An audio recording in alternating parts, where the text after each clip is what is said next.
Okay, had to see what was going on then.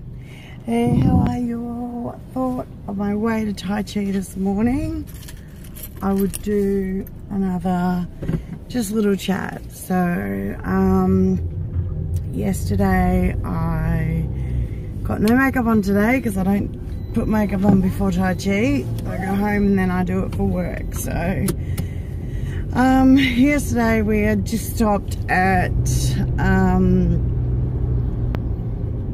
our son had just been resuscitated in front of us and taken off to ICU. So he was eventually put, you know, stabilised, and we were allowed to see him. And then for I think about 5 days then for a little while we had a room in the McDonald's house, and then we got a room in a motel next door, just so we could try and get some rest, like, you know, when we could. And we played games, you know, we tried to lighten the fact that, you know, he was out of immediate danger at this stage. He was just put into a coma for many different reasons. So eventually he came out of it, and his recovery was rough on us. He was very quiet, he was very subdued, he just sort of sat and stared. And we were so worried, you know. I remember asking them to do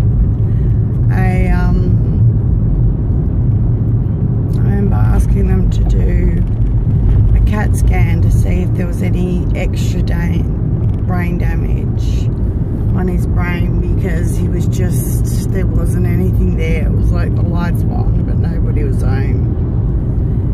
But there wasn't anything extra. I think it just took a real big toll on him. So anyway, we ended up going back to our place, and then we found out pretty quickly that our other son had to have his surgery redone. For some unknown reason, his sutures had reclosed back over again. So he had to have his done again. So we did that, all within a space of, oh look, I couldn't even tell you anymore. It was just 1 day, 1 week, 1 year, it all turned into each other.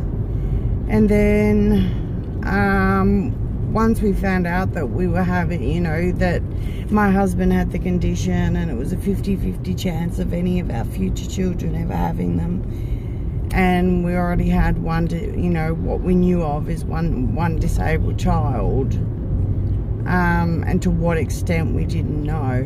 We thought we just can't have any more kids anyway. So my husband ended up going in for the snip, and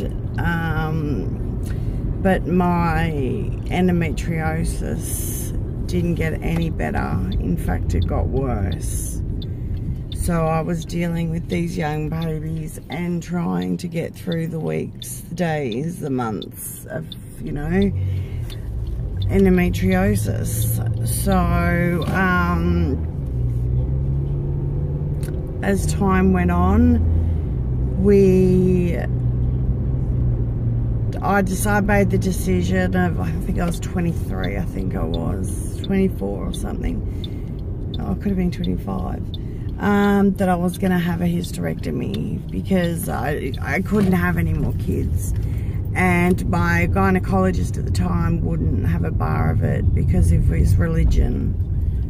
And I didn't even know there was contraception at this stage that could help with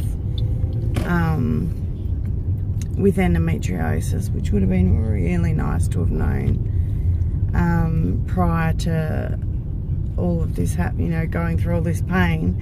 But I found a woman gynecologist, and I remember her asking me, and what are you going to do in 10 years if you lose your husband and your children and you want to start again. And I said, and what am I going to do in 10 years if I haven't lost my husband and my children, and I've lost 10 years to, you know, being bedridden?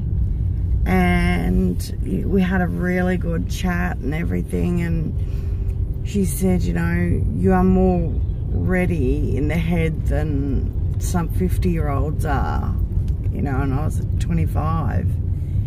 So anyway, she tried another thing, and I said, and I was honest with her, I said, unless it gives me 100% success rate,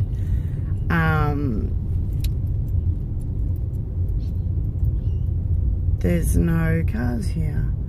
100% success rate, I won't be,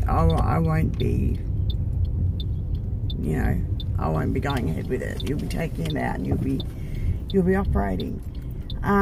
So I gave it a go, and it didn't give me 100% success rate. So that was it. It was out, and so was everything else.